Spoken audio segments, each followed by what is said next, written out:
हमारे पुरखों ने लड़ा था गोरों से, हमें लड़ना होगा इन चोरों से। के धांधली सरकार की मंसूबे से हुई है। ये नीति जी के नायडू के लिए हमेशा के लिए दरवाजे बंद हैं। फिर उनको बीट जब दरवाजे बंद हो गए तो विंडो एंट्री क्यों दिला दी? और मोदी जी आज की तारीख में सरकार को बचाने में लगे हैं, इसलिए तो पेपर लीक हो रहे हैं। किसी के पास में ईडी भेजी, किसी के पास में सीबीआई भेजी, किसी के पास में इनकम टैक्स भेजा। जब दुश्मनी नहीं मानते हो तुम, दोस्ती मानते हो, तो फिर ये राजनीतिक दुरुपयोग क्यों किया पदों का? पहले जो तानाशाही की सरकार चली थी ना, वो नहीं चलेंगे, वो ध्वस्त कर देंगे। परीक्षा लीक हुई है तो उसकी जांच कराने में क्या जा रहा है? यही कांग्रेस की सरकार में होता तो इनके मंत्री अभी तक कपड़े फाड़कर सड़कों पर होते। इतने युवा रोड पर क्या है, उनको इन्वेस्टिगेशन में लिया जा रहा है। शासन और प्रशासन के बल पर उनको अपने अंडर में चुप कराने के लिए शासन प्रशासन अपना तानाशाह दिखा रहा है। नमस्कार, मैं ब्यूटी गिरी और आप देख रहे हैं नेशनल दस्तक। जंतर मंतर पर मौजूद है। आपको बता दें, नीट का मुद्दा हो या अग्निवीर का, संसद से लेकर सड़क तक ये बहुत ही गंभीर मुद्दा बन चुका है। लेकिन सबसे बड़ा सवाल, विपक्ष ये दावा करती है कि सरकार गिरा देंगे, हम बहुमत पेश करेंगे, हम री नीट करवाएंगे। होता कुछ नहीं है, सिर्फ बड़बोड़ापन हो रहा है। सरकार गिरा देंगे नहीं, ये नहीं बोला। जनता ने हमको जनादेश दिया है, सरकार गिराने की जरूरत नहीं है। जनता ने जब जनादेश दिया है तो सरकार बनाने का वो हक किसका था? लेकिन फिर भी मोदी जी को क्योंकि सत्ता का लालच पड़ा है। 2 बार से प्रधानमंत्री हैं, इस बार भी प्रधानमंत्री रहना चाहिए। उनके पास 99 था, उनके पास 240 था। सरकार बनाने का हक उनके पास है। लेकिन फिर भी जोड़ तोड़ में क्यों लगे हैं? जिनके लिए नीतीश नायडू के लिए एक बार अमित शाह ने क्या कहा था कि इनके लिए, नीतीश जी के नायडू के लिए हमेशा के लिए दरवाजे बंद है। इनका देखना वीडियो पड़े हैं काफी। फिर उनको बीट जब दरवाजे बंद हो गए तो विंडो एंट्री क्यों दिला दी? विंडो एंट्री क्यों दिला दी उनको? क्यों सरकार बना रही है? जिसको लिए बोल दिया ना कि तुम्हारे लिए हमेशा के लिए दरवाजे बंद हैं, उनके लिए दरवाजे बंद रहने चाहिए। जनता ने जनादेश दिया है, सरकार बदलना चाहते हैं, परिवर्तन चाहते हैं। और मोदी जी आज की तारीख में सरकार को बचाने में लगे हैं, इसलिए तो पेपर लीक हो रहे हैं, इसलिए तो सारी चीजें हो रही हैं। एक्सीडेंट हो रहे हैं, ट्रेन हादसा हो गया, 15 दिन में ऐसे हादसे हो रहे हैं। चाहे नीट का ले लो, चाहे ट्रेन का ले लो, चाहे एक तो रद्द करा दिया इन्होंने, अभी नेट का पेपर हुआ वो दूसरे ही दिन रद्द करा दिया। नेट के चक्कर में नीट को बचाना चाह रहे हैं, नहीं बचा सकते। मोदी जी ने ये भी तो कहा था कि राजनीति में कोई दुश्मन नहीं होता, सबसे मिलजुल के रहते हैं। दुश्मन राजनीति में नहीं होता तो क्यों लोगों को फिर जेल में डालाते हैं? जब चुनाव हो रहा था किसी को प्रचार नहीं करने दिया, जेल में डाला। किसी के पास में ईडी भेजी, किसी के पास में सीबीआई भेजी, किसी के पास में इनकम टैक्स भेजा। जब दुश्मनी नहीं मानते हो तुम, दोस्ती मानते हो, तो फिर ये राजनीतिक दुरुपयोग क्यों किया पदों का? सारी भ्रष्टाचारियों को तुमने प्रचार में लगा दिया। वो सब तो भ्रष्टाचारी थे। भ्रष्टाचारी वो नहीं थे, मोदी जी करवाते हैं भ्रष्टाचार। बीजेपी का हर कार्यकर्ता से लेकर के बड़े नेता सारे भ्रष्टाचारी हैं। देखिए, बड़ा आरोप लगा रहे हैं। बड़ा क्या, मैं तो इतना आरोप लगा रहा हूँ, मेरा बस नहीं चल रहा इतना। जनता ने हमें जनादेश दिया और फिर देगी जनता। ये कितना तोड़ तोड़ कर लेंगे, कितना जोड़ तोड़ कर लेंगे? आज नहीं तो कल सरकार गिरेगी, क्योंकि उन्होंने जिनको बुलाया ना, खरीदा है, वो फिर दूसरी जगह भी जा सकते हैं वो तो। लेकिन लोकसभा स्पीकर पे आप लोग दाव ठोक रहे थे, वो भी चला गया, वही बना जो उसको मोदी जी बनाना चाहते। लोकसभा स्पीकर पे दावा ठोका नहीं, सदियों से चलाया है कि जो सत्ता रहती है ना, पक्ष में रहती है, उसका स्पीकर होता है। लेकिन विपक्ष में बहुमत अच्छा होता है ना, उसका डिप्टी स्पीकर उसका भी होता है। उस पर बात नहीं बनी और उन्होंने प्रोटम स्पीकर को लेकर के सारी धज्जियां उड़ा दी। जो परंपरा चली आ रही थी, प्रोटम स्पीकर होता है ना, वो सबसे वयस्क होता है ना, सबसे ज्यादा बार जीतता है, सीनियर मोस्ट, उसको बनाते हैं प्रोटम स्पीकर। लेकिन इन्होंने 3 बार के सांसद को प्रोटम स्पीकर बना दिया। हमारे पास में 8 बार के सांसद थे, उनको नहीं बनाया, इसलिए उनको तानना पड़ा।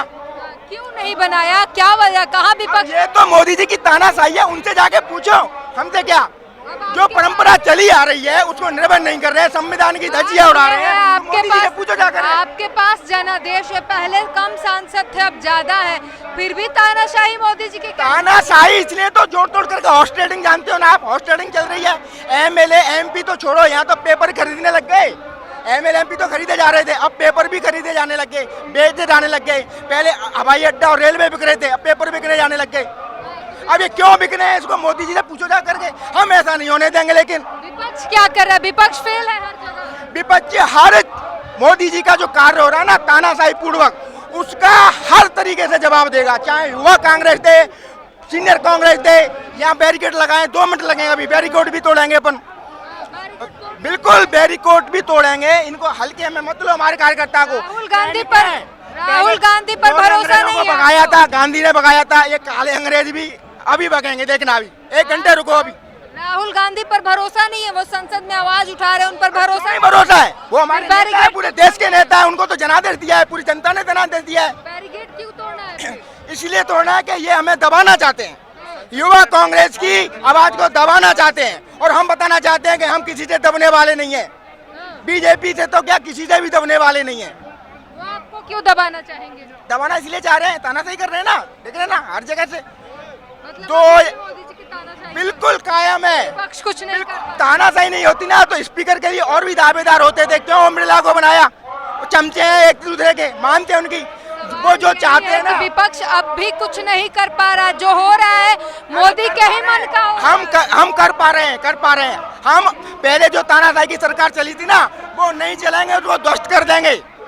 क्या कहेंगे, जो मोदी जी चाहते हैं होता वही है, विपक्ष कुछ नहीं कर पाता। बिल्कुल मोदी जी अपनी तानाशाही कर रहे हैं, लेकिन विपक्ष भी देश की आवाज बन के लोकतांत्रिक तरीके से राहुल गांधी जी जो हमारे नेता प्रतिपक्ष है वो संसद में जनता की आवाज उठाएंगे और हम सड़क पर जनता की आवाज उठाएंगे। आज हम जो प्रोटेस्ट कर रहे हैं ये भी छात्रों की आवाज बन के जो यूथ कांग्रेस है वो आज मुद्दा उठा रही है। नीट 2024 के अंदर जो धांधली हुई, अनियमितता हुई, उसके विरोध में हम प्रदर्शन कर रहे हैं। हमारी मांग है कि नीट 2024 को पुनः पारदर्शिता के साथ, ईमानदारी के साथ इसको आयोजित करवाना चाहिए, क्योंकि इसके अंदर देश के 24 लाख जो छात्र हैं उनका भविष्य समाहित है और इसके अंदर पेपर लीक के संबंध में सख्त से सख्त कानून बनना चाहिए ताकि भविष्य के अंदर पेपर लीक से संबंधित की घटनाओं की पुनरावृत्ति नहीं हो। इसी मांग को लेकर हम जंतर मंतर पे प्रोटेस्ट कर रहे हैं और जब तक हमारी मांगे नहीं मानी जाएगी हमारा प्रोटेस्ट अनवरत चलता रहेगा। और जो उच्च शिक्षा मंत्री है धर्मेंद्र प्रधान जी को जिस तरीके से पेपर लीक की निरंतर घटनाएं हो रही है और वो उधर संसद के अंदर शपथ ले रहे हैं, उनको नैतिकता के आधार पर अपना इस्तीफा दे देना चाहिए, क्योंकि देश के छात्रों के साथ, उनके भविष्य के साथ के अंदर सरकार के अंदर कुठाराघात हो रहा है, उनके साथ दुर्व्यवहार हो रहा है। तो हम चाहते हैं कि धर्मेंद्र प्रधान को नैतिकता के आधार पर इस्तीफा दे देना चाहिए। लगातार मांग जो उठ रही है और ये जनसैलाब जो है साफ दिखा रहा है। सवाल फिर से वही है, तमाम जो है विपक्ष के पास अब जनादेश है, अच्छे जनादेश है, बावजूद उसके हो वही रहा जो मोदी जी चाहते हैं। विपक्ष ने कहा था अब मोदी जी की तानाशाही नहीं चलेगी, फिर कह रहे हैं कि मोदी जी तानाशाह है। क्या मोदी जी ने अपने साम दाम दंड की राजनीति कर ली है और जिस तरह से वो जो चाह रहे हैं वो कर रहे हैं, क्योंकि साम दाम दंड भेद सब झोंक दिया है मोदी जी ने। और सबसे बड़ा सवाल यही है कि आखिर परीक्षा लीक हुई है तो उसकी जांच कराने में क्या जा रहा है। यही कांग्रेस की सरकार में होता तो इनके मंत्री अभी तक कपड़े फाड़कर सड़कों पर होते। इस प्रति ईरानी किस तरह से सिलेंडर लेकर आ जाती थी। विपक्ष मजबूत नहीं है, यही कह रहे हैं ना आप लोग विपक्ष में मत। राहुल गांधी सदन में लड़ रहे हैं, युवा कांग्रेस सड़कों पर लड़ रही है। प्रधानमंत्री को या शिक्षा मंत्री को इसकी जिम्मेदारी लेनी चाहिए और इस्तीफा देना चाहिए। स्वयं मोदी जी को भी मालूम है कि विपक्ष बहुत मजबूत है। आपने अभी सांसद भवन का एक वीडियो देखा होगा, आप ही लोगों के माध्यम से हम सब लोगों ने देखा है। हमारे पुरखों ने लड़ा था गोरों से, हमें लड़ना होगा इन चोरों से।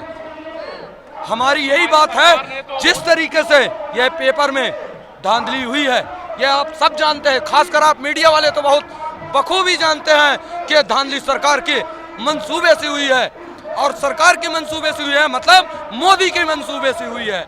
तो मैं पुनः अपनी बात को मीडिया प्रभारियों को समझाना चाहता हूं कि हमारे पुरखों ने लड़े थे गोरों से और हमें पुनः लड़ना होगा चोरों से। नेट के मुद्दे पे ये सरकार जो इतनी संवेदनशील नहीं है ये कोई भी गुणवत्ता परीक्षा का करा सके।